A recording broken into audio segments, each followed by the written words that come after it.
kusomwa tu kisha baada mengine hatuna haja nayo, itakuwa bado hatujafanya kazi. Kwa sababu kila Ibn Qayyim al-Jawziyya rahimahullah namna anapotueleza katika kuijua Qur'ani, moja ni mtu ni kutoifahamu maana yake ya Qur'ani. Na hapa Mwenyezi Mungu anatuambia walaqad sarrafna fi hadha al-Qur'ani liyadhakkaru liyatta'idhu, tumeipambanua tumeiweka wazi Qur'ani ili watu waeleweke. Sasa mtu ataeleweka vipi na kitu hakifahamu? Kueleweka na kitu ni kitu ambapo wakifahamu kitu, ukifahamu utaeleweka vipi? Leo unatoa barua kwa lugha ya Kichina na leo utafahamu kitu gani? Kwa hivyo ndio ikawa haifai kutosheka na kuisoma tu, basi nitaisoma kwa mayaka, na hali ya kuwa hata hiyo kuisoma kimayaka bado hatujaweza kuisoma. Hiyo kuisoma kimayaka hatujaweza kuisoma. Utatazama kina Abdullah bin Mas'ud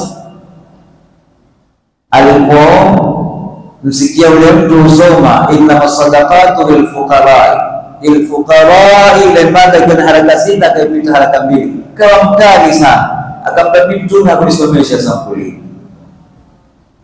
Mtume akulisomesha lilfuqara, hiyo imekutwa si mambo haraka mbili.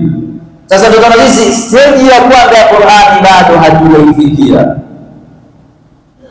Stage ya kwanza kuweza kuisoma hatujaifikia, na mpaka sasa hatujakuwa na uamuzi wa kihakika katika kuisoma Qur'ani. Mpaka sasa mbali na kwenda kwenye tafsiri na kufahamu kama anavyotueleza Mwenyezi Mungu, hatujakuwa na uamuzi wa kisawasawa katika kuweza kuisoma Qur'ani, ambayo kwamba ndio sehemu ya kwanza isomwe, kisha tuende sasa katika wanazuoni mbalimbali watueleze Qur'an. Na ndio tunaeleza wanazuoni wetu wa zamani, kuna masomo mawili waliyapigia debe sana, walikuwa tusomesha sana wanazuoni wetu. Kuna masomo mawili walikuwa wakiyafanya bidii sana. Hata ukisikia mtu usifiwa, mtu wa zamani utasikia kwa mara nyingi ni masomo mawili, mengine huingia sana. Utaambiwa ni somo la fiqh na la nahau. Somo la fiqh huwa fulani alikuwa ni hodari sana, sio kwa mingine ajui, lakini walikuwa wakiatia bidii sana somo la fiqh na la nahau. Limadha? Kwa nini? Kwa nini masomo haya yakapewa kipaumbele? Fiqh ndio ibada, wama khalaqtul jinna wal insa. Kwa hivyo tumeleta kufanya ibada, kwa hivyo kuna bidii sana, mpaka wanazuoni wetu utawaona vitabu vingi wengine takiwa kizihifadhi. Kisha baadaye na nahau ni kufahamu hii Qur'an. Nahau, balagha, sarfa, mantiki, bayani, maana yote. Sasa hizi ni kuifahamu hii ar-risala, barua kubwa. Sasa ndio utaona walikuwa wako sawa na mengine yote na yakiingia. Sasa sisi kabla ya kufika kwenye kina nahau na nyinginezo, hizi kina tajwidi na vitu vinginezo, mpaka sasa hatujakuwa tayari kuzisoma vitu kama hizi. Na Mwenyezi Mungu akamwambia laqad sarrafna fi hadha al-Qur'an liyadhakkaru, nimeipambanua ni Qur'ani ili watu waeleweke. Kueleweka ni mpaka ile tuifahamu maana yake. Hapo ndio tusome tueleweke. Tumsome Nabii Shuaib, kwa nini waliangamizwa watu wake? Ni masala vipimo. Tuangalie kwa watu wa Nabii Lut, tuangalie Nabii Musa. Wakati tukisoma Qur'ani ndio tutakuja tueleweke, lakini sasa itakapokuwa ni kusoma tu na hatuelewi, tutaeleweka kitu gani? Ndio lazima mashindano yasikome kwenye musabaqatul Qur'ani peke yake. Lazima mashindano yapige na hatua, kwa kuna na mahimizo pia ya kuweza kuifahamu ni Qur'an, kwa sababu pia tumefanya research. Watu wameonekana wale wanahifadhi Qur'ani tu kisha hawajui maana yake, huwa majeuri sana wengine, hata skuli usumbua. haya yamefanya research, wala hatupingi tuhifadhi sana Qur'an, lakini isikome kwenye kuhifadhiwa. Ndio sasa wale wengine utamwona mtu amehifadhi Qur'ani, lakini ukimwangalia wewe utamwangalia mara mbili wewe. Hizo nywele alizowekwa haifai kwa Qur'ani weka vipi? Alipokaa na watu ni watu si wazuri, kisha huyo amehifadhi Qur'ani kweli? Ni kuwa ni vitu kama hizi liyazakaru, hakuna amehifadhi tu. Na ndio wale vijana wetu ikiwa watakoma kwenye kuhifadhi kisha baadaye wakimbilie maskuli, wasiende tena madarasa kujua maana yake, itakuwa ni kama ndege mwenye ubawa mmoja, kila kitakuruka uanguka kisha utashikwa malizo. Kwa hivyo al-umma al-islamia tusikome kwenye kuhifadhi Qur'ani peke yake, tuwe na hatua ya pili ya kutaka kuijua maana yake. Hapa ndio itatuathiri, ndio inama yakhsha Allah min ibadihi al-ulama, ambapo mtakoijua hii Qur'an. Soma lugha za ala zile, ndio sasa ndio kila wakisoma la ulama ndio wapata khashya, wakamuogopa Mwenyezi Mungu.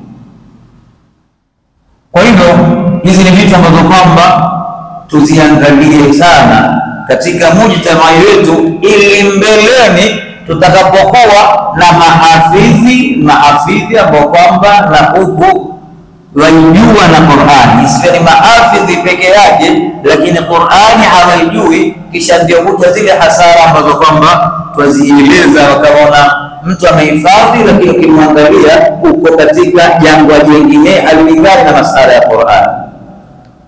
Tuhifadhi Qur'an lakini tusikome hapo. Walaqad sarrafna fi hadha al-Qur'an, hakika tumeiweka wazi ya Qur'ani, liyadhakkaru liyattaidhu, ili upate mwelekeo. Lakini makafiri ni kama alivyoeleza Mwenyezi Mungu, wama yaziduhum illa nufura, ufunufu na uwazi ambao Mwenyezi Mungu walaqad yassarna al-Qur'ana, ameisahilisha ieleweke, lakini wama yaziduhum illa nufura, haikuwazidishia wao isipokuwa iliwazidishia kuwa mbali zaidi na haki na Mwenyezi Mungu Subhanahu wa Ta'ala. Na hali ya kuwa mujtamaa wa Maka ilikuwa ni mujtamaa mabingwa kwa lugha. Watu wa Maka ni watu mahodari kwa lugha ya Kiarabu. Hata ndio kwenye mambo ya Badri utaambiwa wale mateka wafundisha vijana wa Madina, sababu wa Madina walikuwa kwa nyuma ya kusoma, lakini kwa Maka ilikuwa ni mabingwa. Na hata Qur'ani imekuja Qur'ani ikienda na ule ubingwa wa watu wa Maka. Leo utaziona sura zilizoteremka Maka aya zake mara nyingi ni fupi, za Madina ndio ni ndefu, kwa sababu mtu akiwa aelewa mambo hakuna haja ya kuambia mambo marefu. Aksil hakima wala tusi, huyo mtu ana hikima, ukimwambia nenda dukani nataka pilau, hakuna haja ya kumwambia nataka bizari, nataka kila kitu atakuletea. Lakini mtu akiwa ni nyuma kwa sababu mwandike orodha tena msumbuani. Kwa hivyo kuna zile aya za Maka kwa mapingo ya lugha ndio utaziona namna zilivyo, ni fupi. Wale mahodari ni mapingo ya lugha. Mashuara wakija katika msimu wa haji, makabila mbalimbali wakija wakikusanya lugha mbalimbali, na Qur'ani ikisomwa na wakielewa, hali kubwa kiweza kuelewa Qur'ani, lakini wama yaziduhum illa nufura, hilo la kufunguliwa Qur'ani wazi na mifano na huja na kwamba watu walioangamizwa na mengineo halikuwazidishia wao, isipokuwa walizidi kwa mbali na haki na Mwenyezi Mungu Subhanahu wa Ta'ala. Qul, sema ewe Mtume Muhammad sallallahu alaihi wasallam, law kana ma'ahu alihat, law kana ma'ahu alihatun, lau sema yani sio kwa Mungu, la faradhia, manake lau ingalikuwa kuna Mungu, lau kana ma'ahu aliha, lau pamoja na Mungu kuna Mungu mwingine, kama yakuluna, kama namna navyodai au makafiri wa Maka mushrikun. Idhan wakati huo labtaghaw ila dhil arshi sabila, wangalitaka njia ya kushindana na Mwenyezi Mungu Subhanahu wa Ta'ala. Lau pamoja na Mwenyezi Mungu, hii ni hoja ya kiakili. Lau pamoja na Mwenyezi Mungu alikuwa kuna Mungu mwingine kama namna anavyodai wao makafiri wa Maka, wangalitaka lakuna tariqa ila mukhalafati, wangalitafuta njia ambayo kwamba ya kutaka kumshinda huyo mwenye arshi ambao Mwenyezi Mungu Subhanahu wa Ta'ala, ili wampokonye ufalme wake, kama namna leo ulimwenguni. Ili dalili akili ya Mungu ni peke yake. Kama kuna Mungu mwingine, basi kuna tanafus naye ataka kuwa juu yake huyo, mara kura mara hivi. Lakini kiaklia Mwenyezi Mungu tumieni mabongo yenu kwa kuwa Mungu ni mmoja. Au mungaliona tofauti nyingi sana, mungaliona fujo la huyo wa pili na sasa kutaka kuwa aliyekuwa ni mkubwa ndiye mwenye satwa, kama ulimwenguni leo tunavyofuona katika muluki dunia bongo bao. Leo kwenye ufalme ulimwenguni ni fujo. Kwa sababu nini? Mfalme si mmoja, na anaweza kufikia kwenye ufalme si mtu mmoja. Hakuna anaweza kufikia kwenye Mungu. Ndio mambo tunaona huenda hivyo, mvua teremka, jua hili kwa mipaka, hakuna mgongano, hakuna anaweza kufikia daraja ya Mungu. Lakini angalia hapa ulimwengu huu ni fujo ambao kwamba lilioko, kwa sababu ule mfalme na mwingine waweza kufikia pale. Sasa uangalie tanafus. Leo nikimsikia Rais wa Tanzania Mama Samia akiambia tulieni hiyo 2030 mimi nitamaliza, nitarudi nyumbani jikoni, nitaendelea. Tulieni fujo leo. Nikija huko nimesimama kwenye taifa pale, nikamwona mmoja ana yake naye, amwambia huyo Ruto na unaojinga matatati hawa wote tutawatoa sisi, wametuchokesha wote tutawatoa, tupeni kura kwa wingi. Haya leo wakati naja hapa nikuja kuyaona kwenye taifa, tupeni kura kwa wingi tuwatoe wote hapa. Haya ndio mambo ulimwenguni. Ingekuwa mara muona na kama kwa pili kwamba kutolewa naye, ingekuwa mara mpakutarajulia na jamani nipeni miaka 30 sana, lakini la hakuna. Haya ni yao kwamba yapata na darasani. Tena hii ni hujjatan aqliya kwa Mungu ni mmoja, wala haiwezekani Mungu kuwa ni wawili wala ni watatu. Ingalikuwa fujo ni kubwa la fasadata, ulimwengu haribika.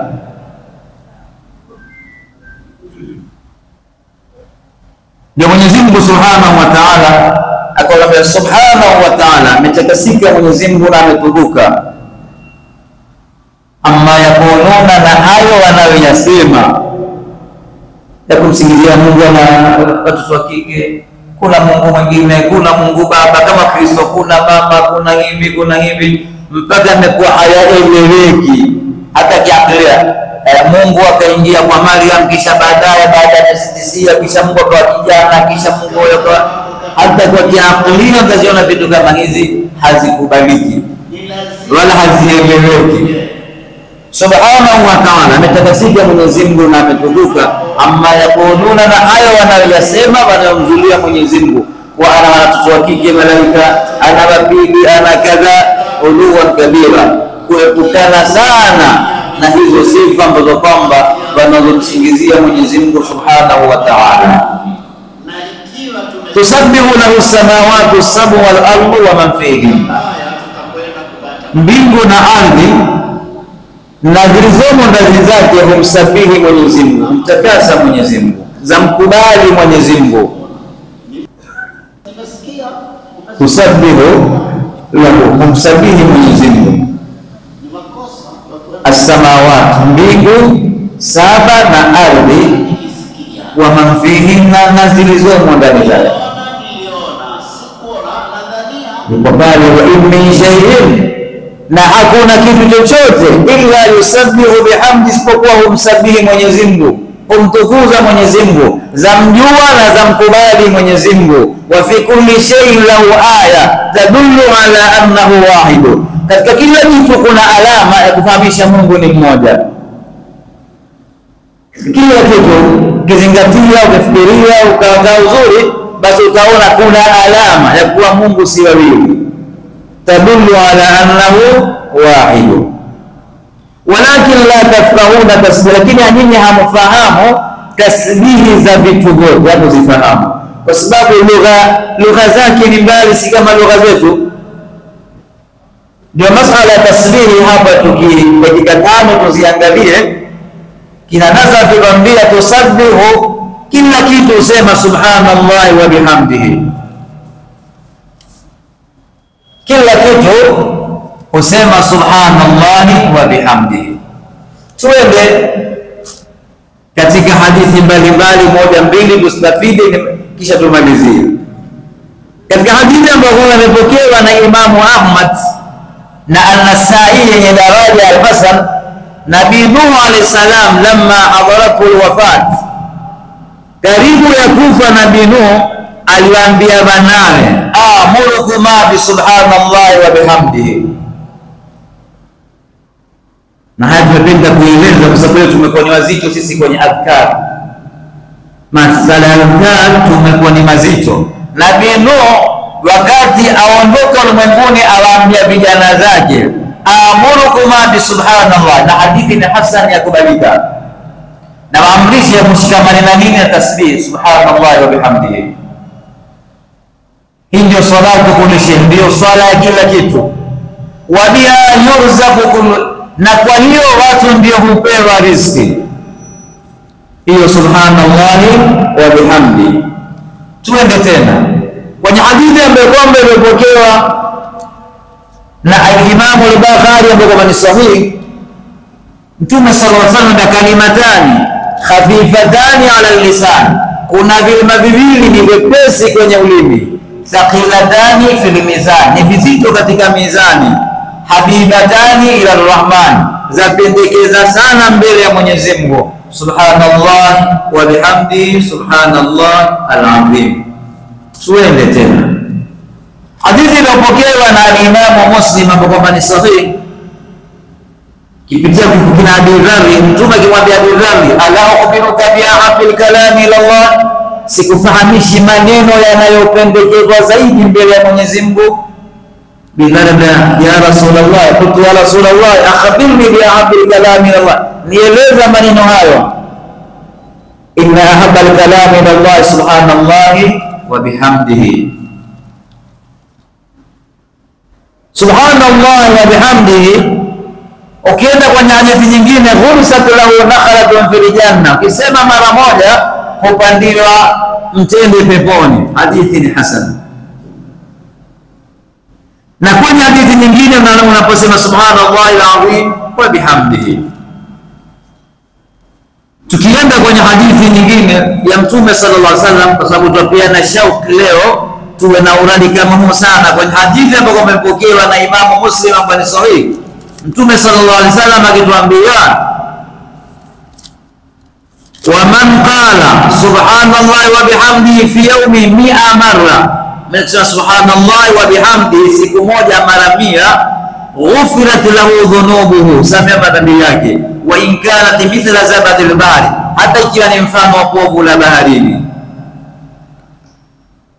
hata ikiwa ni mfano wa povu la nini la baharini. Kisha Mtume sallallahu alaihi wasallam akawa kutuambia kwenye hadithi imepokewa na Imam Muslim bani sahihi, ayajazu ahadukum an yaksiba kulla yawmin 1000 hasana, je, mtu ushindwa kila siku kupata mema 1000? Akamuuliza yule mketinya Mtume sallallahu alaihi wasallam, tapata vipi mema 1000? Tusabihu 100, leta subhana mara 100, utaandikiwa mema 1000. au utaondolewa maovu 1000. Na hadithi mbalimbali nyingi ambazo kwamba utakuja uzione. Mtume sallallahu alaihi wasallam kusema subhanallah walhamdulillah wa la ilaha illa Allah wal akbar, napenda zaidi kuliko kitu chochote, yani ni kina thamani kuliko kitu chochote ambacho kwamba kilichotokewa na jua katika siku ile. Kwa hivyo ndio utaona vitu vyote humsabihi Mwenyezi Mungu Subhanahu wa Ta'ala. Na ndio ukienda kwenye mufassirina utaambiwa Mtume sallallahu alaihi wasallam, wale watu ambao kwamba walikuwa akingojoa hafanyi istidrar, haraka haraka akaondoka. Aliyekuwa na anamima akatwambia kutiwe matagaa ya miti ambayo kwamba ni mabiti. Ni nini? Kuna tasbihi, kuna vitu mbalimbali ambavyo vimepatikana, huenda vitu kama vile zikamsaidia ule maiti. Hapa kwamba hizi wanapoona wamekuja wakitufasiria, wakitueleza. Huenda katika hadithi ya Mtume sallallahu alaihi wasallam, Mtume aliwapitia watu, akaona watu wamesimama kwenye mnyama, watu wamepanda ni ngamia na wamesimama juu yao na kupiga stori zao.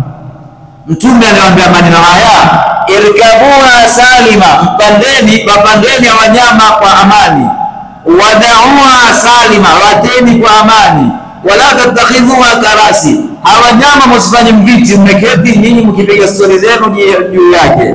Bi ahadithikum fi turuqi wal aswaqi, ndiani na masokoni.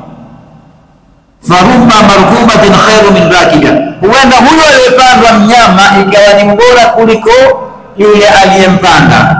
Wa aktharu dhikra Allah min, huenda yule mnyama akawa amtaja Mungu zaidi kuliko huyo ambaye kwamba aliyepanda. Tayaona wasakharna ma Dauda al-jibala yusabbihna, na mengi utayaona. Ndio Mwenyezi Mungu atuambia wa in min shay'in illa yusabbihu bihamdi, kila kitu tamsabihi Mwenyezi Mungu Subhanahu wa Ta'ala. Ndio al-Imam al-Shafi'i katika maneno yake akawahutuambia, mara ikushia anfa lilwaba min at-tasbih. Imam Shafi'i anambia, sijaona kitu ambacho kwamba chenye kunufaisha zaidi ukiteremka mabalaya kama hizi tasbihi. Subhanallah, wa in min shay'in illa yusabbihu bihamdi, hakuna kitu chochote isipokuwa katika vitu isipokuwa zikitamka na kutaja ukubwa wa Mwenyezi Mungu Subhanahu wa Ta'ala, wazikimsabihi Mwenyezi Mungu. Kiria madati ni wanyama kama tulivyoshiria kwa ufupi, walakin la tafqahuna tasbihahu, lakini hamfahamu lugha ya hizi vitu. Inna wa Mwenyezi Mungu kana aliman, Mwenyezi Mungu halima bil ibadi, ni mpole kwa waja, hana haraka Mwenyezi Mungu, mwenye kusema hivi mwenye kusema hivi. Ghafura, Mwenyezi Mungu ni mwingi wa kusamehe kwa yule mwenye kurejea kwake na kutubia. Mwenyezi Mungu atujalie min alladhina yastami'una al-qawla fayattabi'una ahsana. Assalamu alaykum wa rahmatullahi wa barakatuh.